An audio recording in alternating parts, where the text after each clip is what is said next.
All right, it's a tale of two stories for Starbucks in the wake of its latest earnings report. One of those stories is a coffee giant still battling through the early stages of a turnaround and sales and profits being under pressure in the process. The other story are signs that actions put into place to turn the business around are slowly starting to work.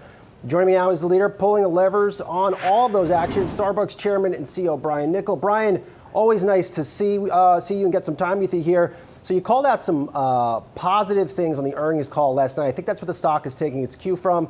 Transactions seem to have stabilized towards the end of the quarter. The business at college campuses have been gaining momentum, sales up double digits.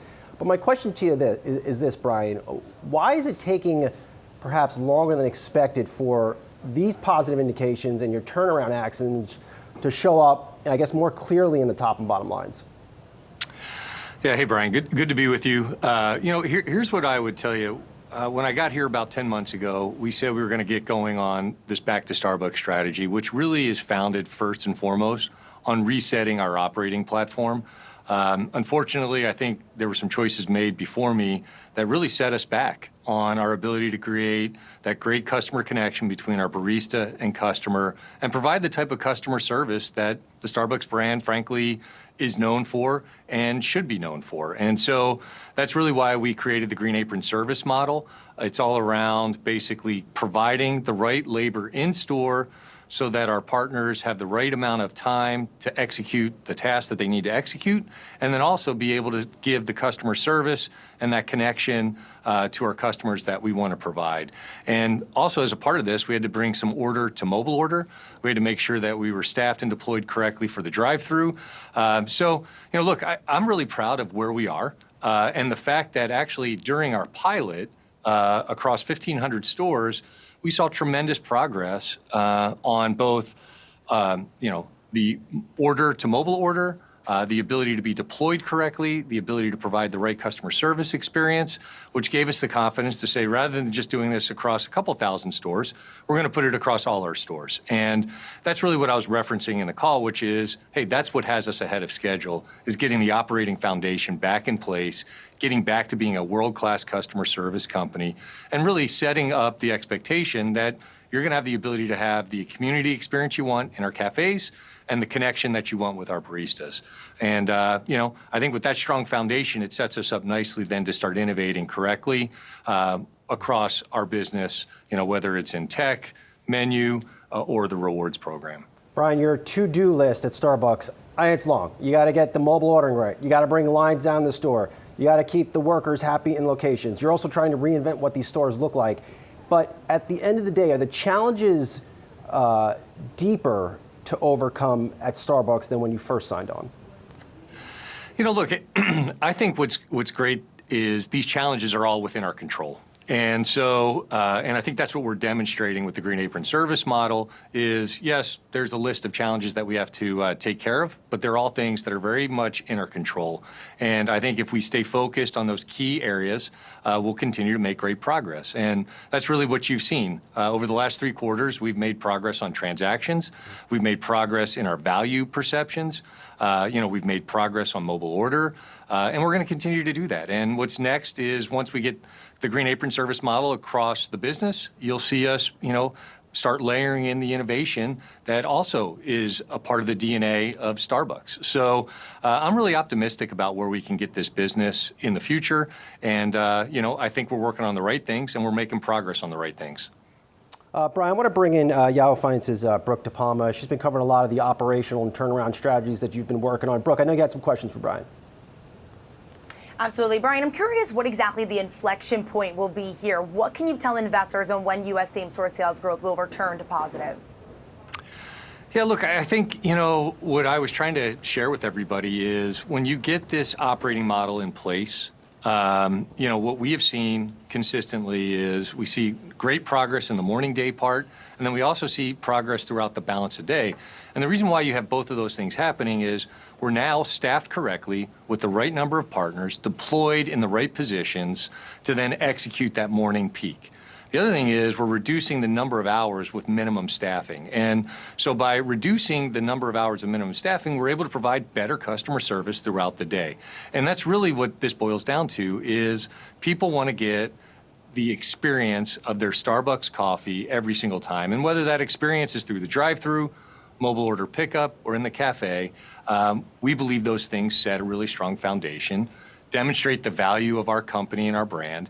And then obviously we're going to layer in the additional innovation like the protein platform, reinventing the bake case, this customizable energy that I'm really excited about. So I think it's the culmination of all these things that set us up for consistent, durable growth. And that's what we want to get back to doing.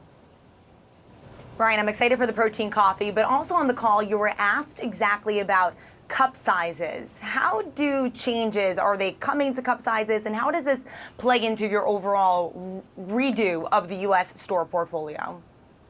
Yeah, so what I was first of all, we're not changing anything as it relates to the grande, the tall, the venti. That is unchanged. What I was referencing is there are certain day parts, certain occasions where it may make sense to have different cup sizes. Most recently we did the cortado, right? And you probably saw with the cortado that comes in a short cup, and it's a great drink, and it provides just a different experience. So we're going to be smart about the packaging that we provide with both the food and the drink to ensure that people get the exact right experience for what we're trying to provide to the customer. Brian, of course, what goes into that cup is, in fact, coffee in many cases. And now coffee, the outlook for coffee prices, coffee prices have already climbed well off the canvas, and now you have potential tariffs, very high tariffs into the mix. When will the price of coffee at Starbucks be forced to go much higher because of these tariffs? Look, here's the good news is we are very much diversified in our coffee buying, and also the guys do a great job of being smart about what we buy, when we buy, how we hedge it. And so it has minimal impact in the very near term. So we're able to be thoughtful about what we need to do going forward. So obviously, we'll continue to keep a close eye on it. It's something that is a big deal to us, and we're going to continue to make sure that we navigate it smartly. Brian, so will you have to raise prices, and do you think Starbucks has the ability to do that? Right now we don't have any plans to raise prices. And in the future, if we find that we need to do something like that, we'll be smart about how we increase those prices. I do want to bring things over to China. You are looking for a strategic partner there. What is the timeline on that like? When will we hear more? Yeah, look, I think we'll continue to keep people updated as we go through the process. I'm delighted with the interest that we've had so far. We have over 20 people or 20 partners that are interested in the business. The thing that gets me excited is the way these partners are talking about the opportunity for growth in China has me really excited and frankly validates what I believe, which is in the long term, China's going to be a big business. It's going to be a place where the Starbucks brand, I think, continues to be held in high esteem and will continue to grow with thousands more stores. So I'm delighted about the interest, and I'm also looking forward to continuing the process with these interested parties. Brian, one of your biggest rivals there, Luckin, has now crept into a market that you're reinvesting in here in New York. Luckin stores are opening up here in New York City. What do you make of the competition? And also, what have you learned from the competition? It seems like low price and innovation is working overseas. Yeah, look, I mean, my belief is the best way to compete is to be on your offense. And the offense for Starbucks is to provide great craft around our coffee, our drinks, our food in a great place. And fortunately for us, that great place allows for multiple access, right? It's the cafe experience if you want to stay, sit, share that community moment. It's the mobile order pickup. It's the drive-through. And obviously, we're going to continue to make sure that we've got relevant innovation, and we're going to make sure that we have the right access and the right occasions that people can experience the Starbucks brand. So, I really do believe our best way to compete is to be the best version of Starbucks. And that's what this Back to Starbucks strategy is all about, is making sure that we provide customers and partners the best version of Starbucks. Brian, I want to go back to something I asked you at the top. I mean, clearly, at the end of the day, Starbucks is still in turnaround mode. You got a lot of work left to do here. I mean, but when Starbucks is turned around, what do the glory days look like for Starbucks? And assuming you do hit some form of new glory days for the chain, does it look like glory days of yesteryear? The Starbucks that was putting up high single-digit percentage same-store sales growth industry-leading operating margins that were growing every single quarter. What should investors, I guess, expect to hear from you at that Investor Day in terms of long-term guidance? Yeah, look, I think we talked about this on the call a little bit, which is we do believe we have the ability to get back to the performance we had pre-COVID. And we've really kind of used 2019 as kind of the guidepost of what we believe we should be back to earning from a financial standpoint. I also believe what you're going to find is the Starbucks business is going to be back leading culture, in culture. And people are going to be once again saying, hey, I want to meet you at Starbucks. And, whatever that occasion is, we're going to be relevant for that occasion. And, I do believe the work we're doing on the cost side of things while we're working on the turnaround of the operational experience, the marketing, the innovation, the cost side of this is just as important. And that's why I continue to say, when we get back to Starbucks, you're going to see a better Starbucks. And ultimately, that means I think financial performance as well as top line performance on the bottom line. So I think it all works in harmony.